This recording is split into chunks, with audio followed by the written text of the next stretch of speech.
On the morning of August 13th, 2018, a man named Christopher Watts drove to work. He texted a coworker around 6:30 a.m.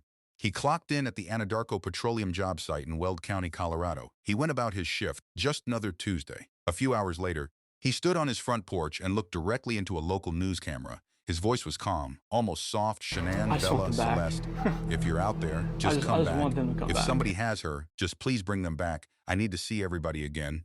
It's the most important thing. Like, I'm not sure. I'll just wait for you to ask questions, but like, it's. His eyes were dry. It was a flawless performance. The problem was, it was a performance. To anyone watching, he looked like a man falling apart in real time, a devastated husband, a terrified father. But here is what investigators already knew before that interview ever aired. His wife, Shanann Watts, 34 years old and 15 weeks pregnant, had walked through that front door at 2 a.m. that morning, dropped off by a close friend after a business trip, and by the time the sun came up, she was gone. No phone call, no note, no sign of any kind that she owes to leave.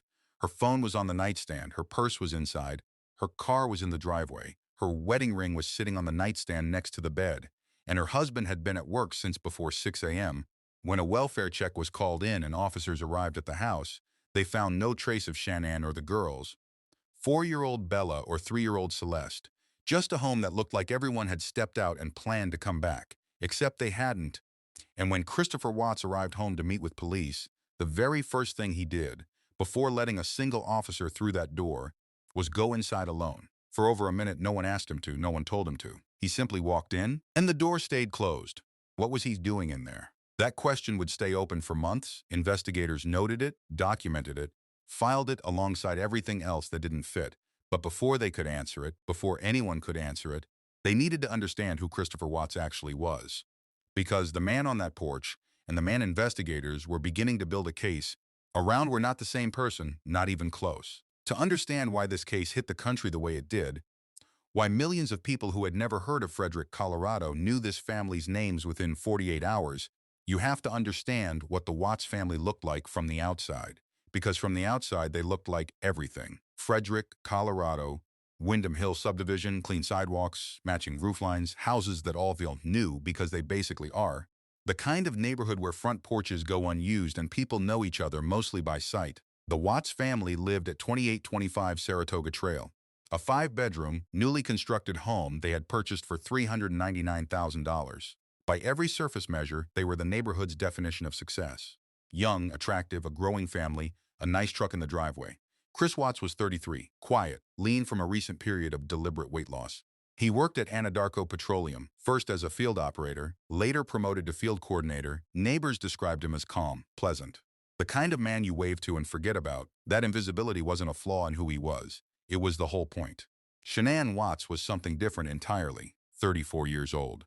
She was warm and magnetic in a way that people remembered. She had battled lupus, a serious chronic autoimmune condition, for years, and people who knew her said she simply refused to let it slow her down. She had built a following of thousands through her work as a promoter for Level Thrive, a nutritional wellness company, and she documented her life on social media with a consistency and openness that made her followers feel like they genuinely knew her, and what they saw was a family that had figured it out. Vacation photos, birthday posts, videos of Bella and C's laughing in hotel pools, covered in birthday cake, curled against their dad watching cartoons. Shanann wrote about Chris the way people write about someone they still can't believe they get to be with. On their 5th wedding anniversary, Chris, these have been the best years of my life. Our love just grows stronger every day. In May 2018, fewer than 3 months before she disappeared, I love this man, he's my rock. Thousands of people liked those posts, commented on them, believed them, and why wouldn't they? The surface gave them nothing to doubt, but here is what none of those followers could see. In June 2015, Chris and Shanann Watts had filed for Chapter 7 bankruptcy, combined income of roughly $90,000, nearly $70,000 in unsecured debt, 2 savings accounts with less than $10 between them, a joint account holding less than $870, 2 savings accounts, less than $10 between them. While posting vacation photos online by 2018, the visible picture had improved. Shanann's Thrive career was generating real income, enough for the travel perks and the product posts. But the mortgage was nearly $3,000 a month. There were car payments, there was childcare, and now there was a 3rd pregnancy, a boy they had already named Nico. Shanann was carrying all of it, working 65-hour weeks, managing the house, managing the girls. managing a marriage that had, quietly and without her full understanding, already begun to collapse. She posted, "He's my rock." She meant it. And somewhere, in the space between that post and August 13th, something had already been decided without her. The question investigators were now asking wasn't just what had happened, it was when it had started. The answer, as investigators would eventually piece together, took months to confirm. But it begins most likely in the first week of June 2018. That was when Shanann loaded up the girls and drove to North Carolina to spend the summer with her family. She would be gone, off and on, for nearly 2 months. And within days of her leaving, possibly before she had even unpacked, her husband had started building a different life. Christopher Watts met Nicole Kessinger in early June. She was 30 years old, a contractor at Anadarko, professionally focused and by every account, completely unaware of what she was walking into. They connected at the office after Watts's promotion had him coming inside more often. They started texting. By July, while Shanann was in North Carolina and the girls were swimming in backyard pools and posting vacation pictures, Watts was spending most nights at Kessinger's apartment. But here is where it gets psychologically interesting. Watts didn't just have an affair. He constructed an entire alternative identity around it. He told Kessinger the marriage was already over, that he and Shanann were in the process of a divorce, that he was apartment hunting, that the family home was going on the market. At one point, he told her the divorce had already been finalized. He stopped wearing his wedding ring at work, explaining to Kessinger that it was being resized after his weight loss. He took a family vacation to San Diego with Shanann in late June while this was already underway, texting Kessinger throughout the trip. Think about what that means. He sat next to his pregnant wife on a family vacation. He watched his daughters splash in the pool. He smiled for photographs, and he was texting another woman the entire time. He told Kessinger he loved her. Every word was a fabrication. Shanann had no idea a divorce was being discussed, let alone finalized. She was texting friends from North Carolina trying to understand why her husband felt so distant. In one documented message from early August, she described him refusing to engage emotionally, declining affection, refusing couples counseling, and in a detail she found genuinely confusing, suggesting that the pregnancy might somehow fix the problem he wouldn't fully name. She came home on August 12th with no idea what the summer had actually been. She walked through the front door at 2 a.m. What happened between that moment and dawn, in that house in those hours, took a multi-agency investigation, a failed polygraph test, and a 5-hour prison interview conducted 6 months after sentencing to fully reconstruct. But what investigators found when they arrived at that house the next morning told them everything they needed to know about which direction to look. The phone, the purse, the keys, the ring, the girl's shoes, and the husband, already gone, already at work, already texting a thumbs-up emoji to a coworker before most of the neighborhood had woken up. Here is the thing about that detail. By the time police arrived, Christopher Watts had been at work for hours. He had texted, he had clocked in, he had gone about his day, and somewhere in between all of that, his pregnant wife and 2 daughters had disappeared without a single sign of leaving. That contradiction, the mundane normality of his morning against the absolute absence of his family, was the thing investigators couldn't let go of, because one of two things had to be true. Either something terrible had happened to the Watts family after Shanann came home, or the man who seemed most devastated by their disappearance already knew exactly where they were. At this point in the investigation, before the neighbors' footage, before the GPS data, before the phone records, investigators couldn't yet prove which one it was. But they had a feeling, and in this case, that feeling was going to prove correct in every detail. The investigation into the disappearance of the Watts family moved faster, in fact, than Christopher Watts had apparently anticipated. It began, as so many modern investigations do, not with a detective, but with a neighbor. Nathaniel Trinistich lived directly across the street from 2825 Saratoga Trail. He had security cameras mounted at the front of his property. And on the morning of August 13th, before anyone had called police, before anyone knew Shanann was missing, those cameras had been recording. What they captured at approximately 5:15 a.m. was Christopher Watts backing his company truck all the way into the garage, not pulling into the driveway, not parking on the street, backing fully into the garage, a move Trinistich later told police he had never once seen his neighbor do before. Over the next 50 minutes, Watts loaded the vehicle, then he drove away. When police arrived that afternoon and Trinistich played back the footage, with Watts standing in the room watching, investigators documented something that would later be noted in behavioral analysis reports. Watts didn't look at the screen. He wasn't watching the footage of himself. He was managing his reaction to it. He kept his back partially turned. He shifted his weight. He rocked. And he offered explanation after explanation for what was on that video: work tools, a lunchbox, a busy day, without anyone asking him a single question. After Watts stepped out of the room, Trinistich turned to the officer. "He's not acting right. He doesn't look worried. He looks like he's trying to cover his tracks. I just don't understand why he keeps explaining himself over and over." Think about what that is for a moment. Not a detective, not a trained investigator, a neighbor, someone who had watched this man wave from the driveway for years, watching the same footage in the same room, and immediately sensing that something was fundamentally wrong with the performance. That observation became one of the first behavioral flags in a case that was already generating them faster than any single investigator could process. The Colorado Bureau of Investigation joined within hours. The FBI was brought in. A formal endangered missing alert was issued for Shanann, Bella, and Celeste. And that evening, while Christopher Watts stood on his porch giving the interview that would be watched millions of times in the years that followed, investigators were sitting with his phone. They hadn't told him what they were looking for. They didn't need to. What they found on it made that porch performance impossible to explain away. The phone records told a story that no grieving husband should have been able to produce. Hundreds of messages between Christopher Watts and Nicole Kessinger. Intimate, ongoing, completely inconsistent with a man whose pregnant wife and 2 daughters had vanished hours earlier. He wasn't asking where his family was. He was building toward a future without them.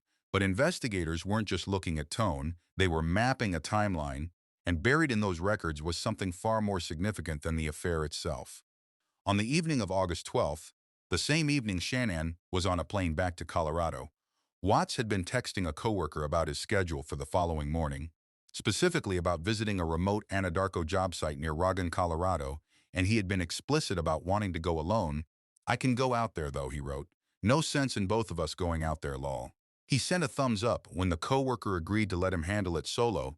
When investigators pulled GPS data from Watts's company vehicle and cross-referenced it with those messages, mapping where he actually went on the morning of August 13th, during the 50 minutes the neighbor's camera showed him loading that truck, the coordinates landed at exactly that location, the remote site near Roggan, Colorado, where he had arranged to be alone. Let that sit for a second.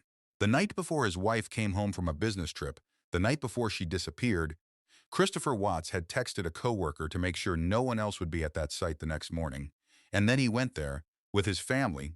Investigators now had a digital trail connecting his movements on the morning of the disappearance to a specific remote location he had quietly prearranged to visit without a witness, a location, as the physical evidence would confirm within the next 24 hours, where the Watts family had been taken, but the case was still being built. And what happened next would be the moment it became something Christopher Watts could no longer talk his way out of. On August 15th, 2 days after the disappearance, Watts arrived at the police station with his father, Ronnie, who had flown in from out of state. He submitted to a polygraph examination. He failed it. That result, by itself, wouldn't put him in prison. Polygraph results aren't admissible as standalone evidence. But that wasn't the point. The point was what investigators now felt certain of, and what the physical evidence, arriving simultaneously from the Roggan site, was about to confirm. At the same time Watts was sitting in that chair, investigators at the Roggan facility had found something on the ground: a white sheet, disturbed soil, signs of recent deliberate activity. 2 things confirmed at the same time, in 2 different locations, both pointing at the same man. With the polygraph results and the GPS data already building an undeniable picture, investigators confronted Watts with what the phone records had confirmed: the relationship with Nicole Kessinger, the months of deception, the parallel life he had constructed while Shanann was in North Carolina. He had denied any affair repeatedly in every conversation prior. Faced with records he could not explain away, he acknowledged it. But, and this is important, the acknowledgement didn't come clean. It came with a new version of August 13th, in a recorded exchange at the police station, with his own father sitting across from him, captured on law enforcement video. Watts began restructuring his account. He repositioned himself not as the originator of what had happened, but as a man who had witnessed something and responded. A man reacting to tragedy rather than creating it. His father's audible response to what he was hearing, caught on that recording, conveyed the weight of a man hearing something that cannot be unheard. Investigators listened carefully, and what they noted afterward was telling. This was not a man collapsing under the weight of guilt. This was a man recalibrating, adjusting his story in real time to absorb as little personal accountability as possible, while the walls closed in from every direction. Was that guilt finally breaking through? Or was it one more calculation, this time with his own father as the audience. The physical evidence didn't support his account. The timeline didn't support his account. Nothing supported his account. And at the end of that day, August 15th, 2018, Christopher Watts was arrested. Anadarko Petroleum fired him before the end of the business day. The next morning, investigators drove to Roggan. They had GPS coordinates. They had a physical evidence flag from the previous day's search. They had a confession, partial, constructed, riddled with inconsistencies, but a confession nonetheless. What they didn't have yet was confirmation. That was about to change. It took less than 24 hours from arrest to confirmation.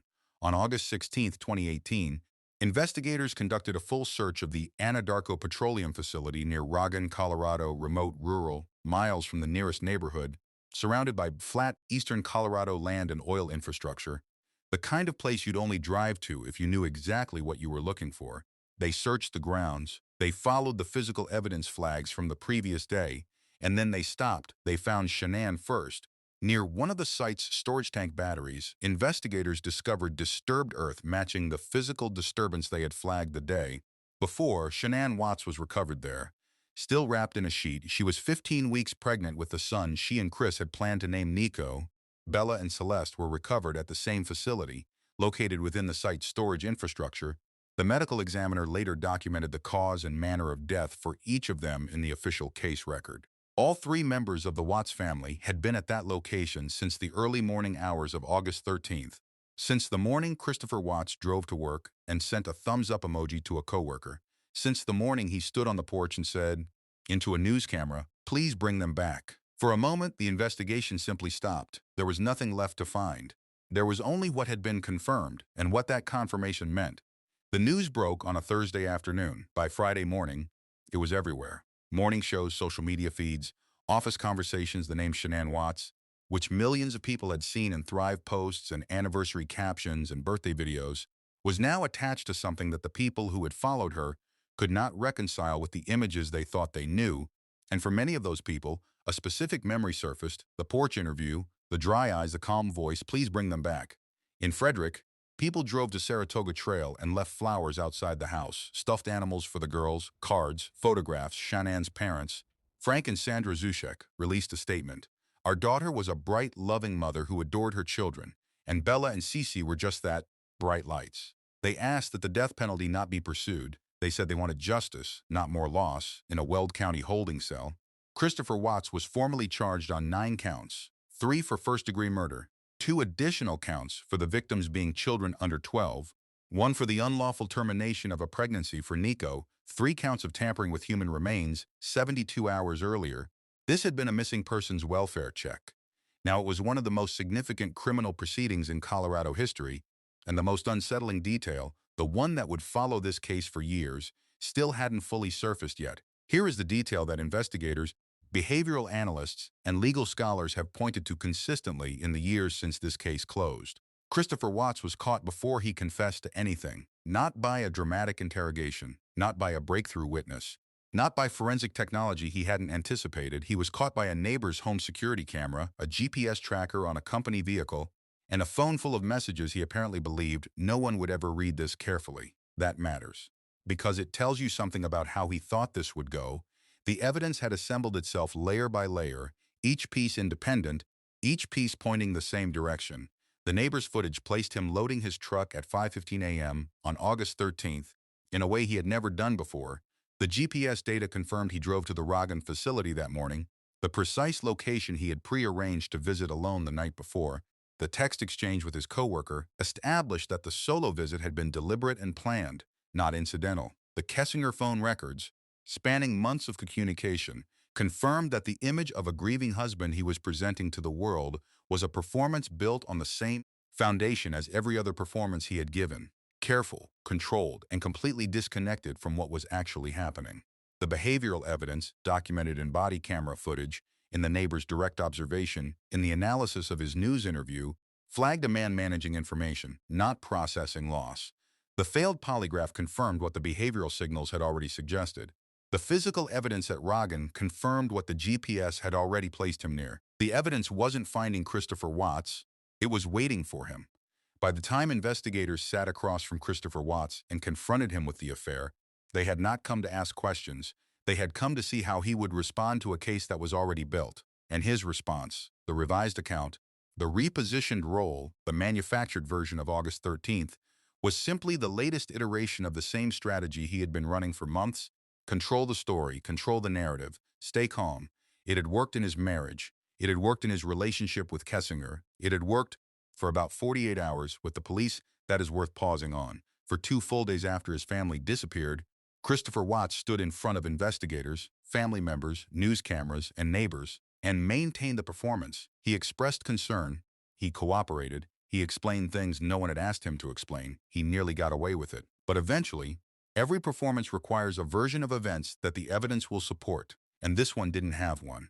On November 6, 2018, less than 3 months after the murders, Christopher Watts stood in a Weld County courtroom and pleaded guilty to all 9 charges. He said nothing. He showed no visible emotion as the charges were read. 3 counts of first-degree murder, 2 additional counts for the victims being children under 12, 1 count for the unlawful termination of a pregnancy for Nico, 3 counts of tampering with human remains. In exchange for the plea, prosecutors agreed not to seek the death penalty.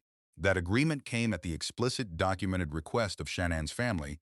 They had communicated clearly that they did not want this to become an execution case. They wanted justice. They wanted it to be over. On November 19, 2018, Judge Marcelo Kopkow sentenced Watts in open court. Before delivering the sentence, the judge addressed him directly. He called what Watts had done perhaps the most inhumane and vicious crime I have handled out of the thousands of cases that I have seen. 3 consecutive life sentences without the possibility of parole, plus 84 additional years. Christopher Watts said nothing. He was transferred out of Colorado for his own safety, given the national attention the case had received, to Dodge Correctional Facility in Waupun, Wisconsin. And that, legally, was where the case ended. Except it wasn't, not for the investigators who had built it. There was a detail, something in the version of events Watts had provided, something in the account that had shaped the narrative going into the guilty plea that didn't fit what the forensic records showed. Investigators had noted it quietly, documented the inconsistency, set it aside while the legal proceedings concluded. They weren't finished. In February 2019, 3 months after sentencing, a joint team from the FBI, the Colorado Bureau of Investigation, and the Frederick Police Department traveled to Wisconsin. They sat with Christopher Watts for 5 hours.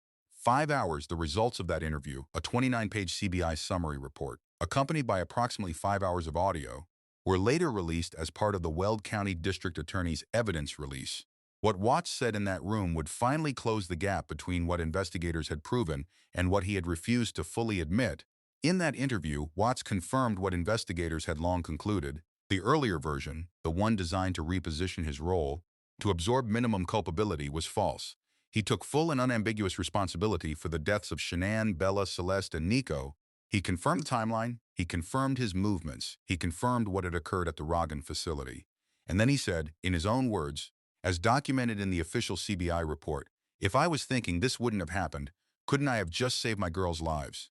Couldn't I have done something? Why did I don't know. He told investigators he keeps photographs of Shanann, Bella, and Celeste in his cell, that he reads to them every night. Now, here is the question that the case record cannot answer, and that you will have to decide for yourself. Is that remorse? Real, genuine remorse, from a man who has finally stopped performing and started reckoning with what he chose? Or is it exactly the same thing it has always been? The same calculated presentation of whatever version of himself is most likely to generate a particular response, just with a different audience? Because Christopher Watts has demonstrated, consistently and across the full documented timeline of this case, one specific and undeniable ability: he can perform whatever the moment requires. The grieving husband, the cooperative neighbor, the devastated father on the porch, every one of them confirmed eventually to be fiction. Whether what he does now, alone in a prison cell in Wisconsin, is something different, that question belongs to you. This is the question that has followed this case since the day the charges were filed. And it is, if we are being precise, the question that makes everything else about the Watts case so deeply uncomfortable. Because the answer is, we don't know. Not fully. And that is the most disturbing part. Christopher Watts had no documented history of violence, no prior criminal record, no clinical diagnosis on file, no red flags in any system designed to identify people who pose a danger. By every external measure, he was exactly what his neighborhood had always believed him to be: quiet, polite, unremarkable. Which is exactly the problem. Because if there is no visible profile, no pattern anyone could have flagged, no system that would have caught this, then what does that mean for how we understand risk in the people around us? Forensic behavioral analysts and criminologists who have studied this case at length point to a specific and documented profile that Watts fits with. Uncomfortable precision, the family annihilator. This is not a dramatic or sensational category. It is a specific, extensively studied type of offender defined not by impulsive rage or detachment from reality, but by a rational, calculated determination that the erasure of one's family is preferable to being held accountable for one's choices. The key psychological concept researchers apply here is role entrapment. The individual does not experience their life as something they can renegotiate. They cannot imagine the version of events where they leave, face consequences, and rebuild on honest terms. That path feels psychologically closed, so the only exit they can construct is one that removes the situation entirely. He wasn't trapped by his life. He was trapped by the version of himself he'd been performing inside it. What Watts was facing by August 2018 was considerable. If he acknowledged the affair, the relationship with Kessinger, built entirely on lies about his life, would collapse instantly.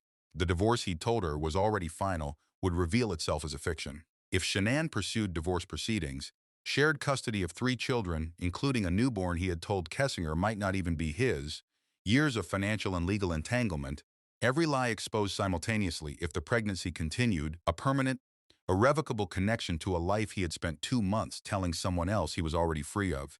He was not cornered by circumstance. He was cornered by the accumulating weight of his own deceptions and the accountability those deceptions were about to force. He was not mentally ill. He was not delusional. He was a man who had made a series of choices, watched those choices generate consequences, and reached a conclusion about those consequences that was, and remains, almost impossible to comprehend. He decided the consequences were the problem to be solved, not the choices, the consequences. Think about what that distinction means, and whether it changes how you read everything that came before it.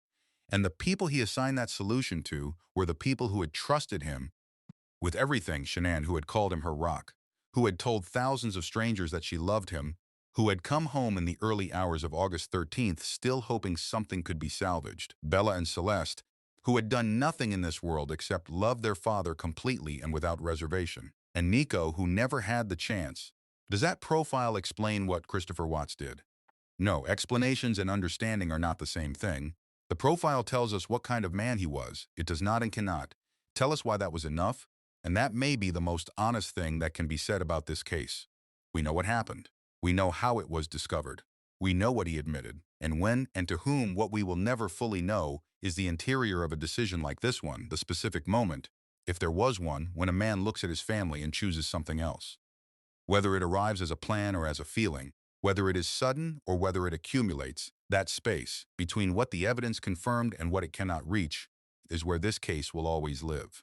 On the morning of August 13th, 2018, a man named Christopher Watts drove to work. On the morning of August 16th, 2018, he was in a holding cell in Weld County, Colorado, charged with 9 counts, 3 days. That is how long the performance lasted.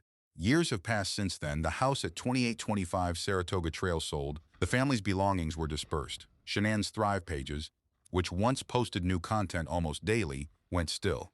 The neighborhood in Frederick moved on, as neighborhoods are forced to do, because the alternative is to stop entirely. But this case is not closed for the people inside it. Shanann's parents, Frank and Sandra Razushek, have spoken publicly and consistently about who their daughter was, separate from what happened to her.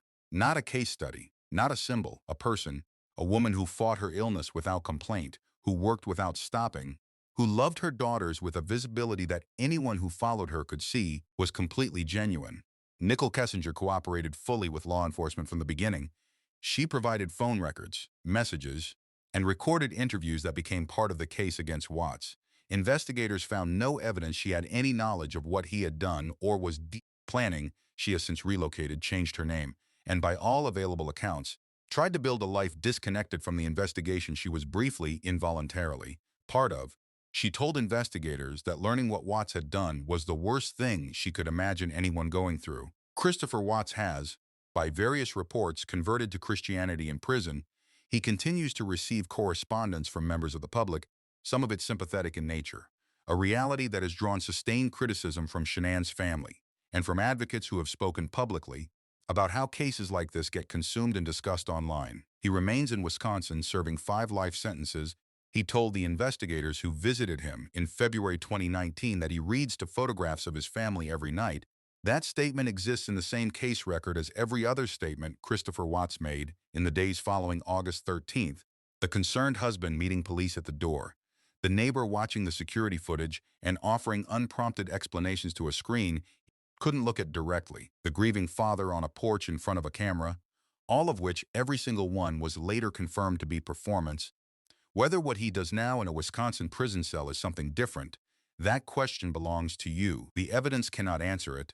The case record cannot answer it. The only person who could answer it has demonstrated, across the full documented span of this story, that his answers cannot be trusted. What can be trusted, what is verified, sourced, and entered into the permanent official record, is what happened in Frederick and Roggen, Colorado, in the early hours of August 13th, 2018. And who chose it? There are cases that don't leave you, not because of the media coverage, not because of the Netflix documentaries or the social media threads or the psychological analyses that continue years after the sentencing because of the gap. The gap between what Shanann posted, "He's my rock," and what was true, the gap between who Christopher Watts appeared to be and what he was actually capable of, the gap between the man who stood on a porch asking for his family to come home and the man who had been at a job site 45 minutes away, alone, just hours before. That gap is what this case is actually about, not the crime. The distance between the surface and what was underneath it, the fact that it was invisible, that no one, not neighbors, not friends, not the woman who believed him when he said his divorce was already final, saw it coming. Because if someone like Christopher Watts can exist behind a face that ordinary life accepts completely, the question this case leaves you with isn't about him. It's about the assumptions we carry. The ones that tell us we would know, the ones that tell us the surface is the story. The ones that told Shanann's thousands of followers, every single time she posted about her husband, that what they were seeing was real. How many of them still think about that? How many of us would have believed it too? The answer, if we're being honest, is most of us. Because Christopher Watts wasn't hiding behind something unusual. He was hiding behind everything ordinary. If this is the kind of documentary storytelling you came here for, cases researched deeply, told honestly, and given the weight they deserve, you're in the right place. Subscribe to Keela True Crime. Every case we cover is built the same way. Primary sources, verified facts, and the kind of investigative depth that turns a name you've heard into a story you actually understand. Because these cases matter, and the people inside them deserve to be remembered correctly.